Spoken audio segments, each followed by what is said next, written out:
Hello, it is so good to be with you today to tell you a little bit about what's been happening in pastoral care and seniors ministry over the last 3 months or so, and what a 3 months we have all had. Tuesday, the 10th of March, feels like a lifetime away now. This was when we had our last connection session before the lockdown.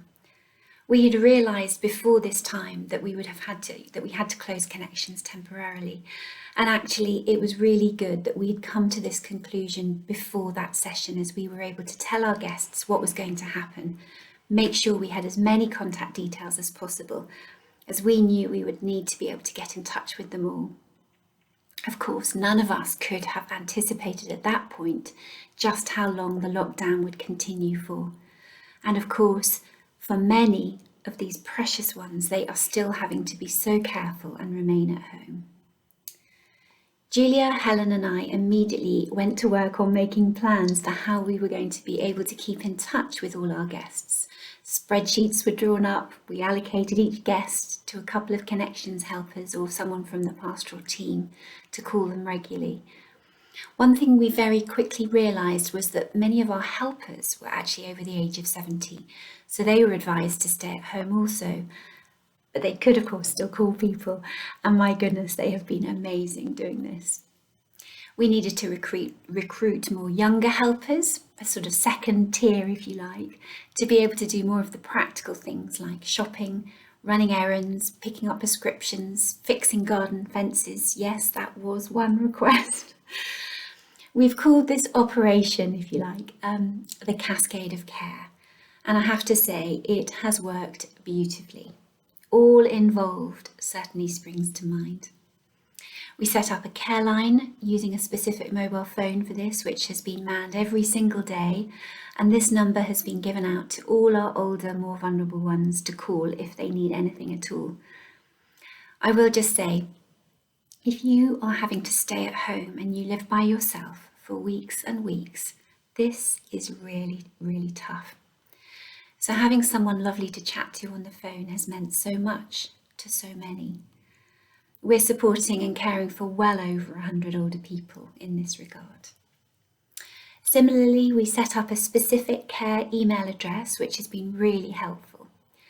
I have to say, Helen and Julia have been absolutely amazing with this. It's been very busy, as you can imagine. So much so that we've also benefited from the support and help from lovely Lorna, who's come over from the Children and Families team to help us. We've been quite a little team and have given ourselves the nickname the Pink Ladies, much to the delight of Isla, that's Lorna's youngest daughter. She is an honorary Pink Lady. So as well as the phone calls and practical help, letters, cards and goodie bags have been sent out to our older friends who are not on email, of course, just to assure them of our love and support. And I know these have been hugely appreciated. I must just tell you, over the last couple of weeks, Rowan schoolgirls wrote the most beautiful letters to our older friends too.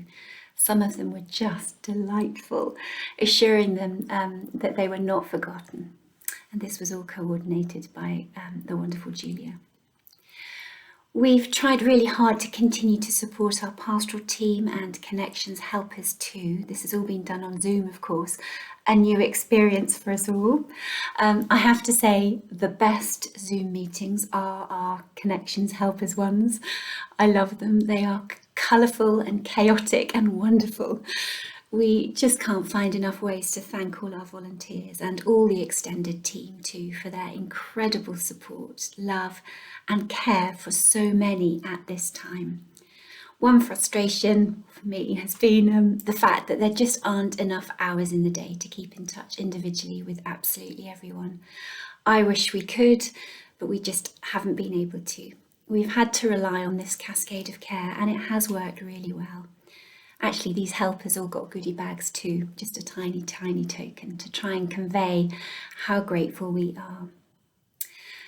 As we're now able to meet in small groups of 6, we have started doing mini walk and talks again. So if you're interested in joining one of these, please do get in touch with us. We would love you to join us. The other wonderful thing we've been involved with is the Daily Hope, of course. And for those that haven't heard about this, this is a free phone line which we've set up with the Archbishop of Canterbury, Justin Welby, with the support of the Church of England and the great Christian charity Faith in Later Life. And the idea came from within our very own connections. Many of you know we have run Hymns We Love here at Holy Trinity, and Steve has done a brilliant job of writing these talks and editing them for the phone. Hymns We Love is a series of short reflections based on well-loved hymns, and it is a gentle and accessible way of sharing the Christian faith with older people.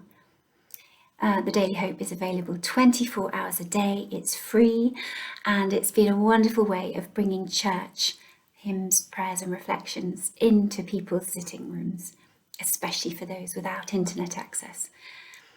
To date, we have had over 180,000 calls since it was launched at the end of April. Please keep telling those older people you know about the Daily Hope. We are still aware that there are still so many that have not yet heard about it. We're updating the content all the time. This week we've just added more reflections on option 3, read by Pam Rhodes, focusing on the more sort of mental health side of things that many are now facing. The Daily Hope is an incredible opportunity to share the gospel with thousands upon thousands of older people in our country. And as many of you know, this has been my prayer for some time now. I still keep having to pinch myself when I stop and actually think about how all this has happened. I could chat for hours about all the extraordinary things that are happening, the stories, the encouragements at this hard, hard time. God is amazing. It is a privilege for us to serve him. I would love to end by thanking you for your encouragement and support. And please could I ask you to remember to just keep praying for all our very precious older ones, particularly at this time, who are still having to shield at home, many of whom are finding life really tough and are quite fearful about the future. Could I also ask you to remember to pray for all of us who are finding life hard right now, whatever age.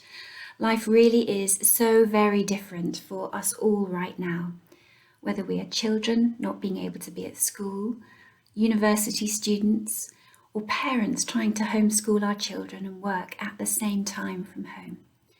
It is uncertain and challenging for many of us.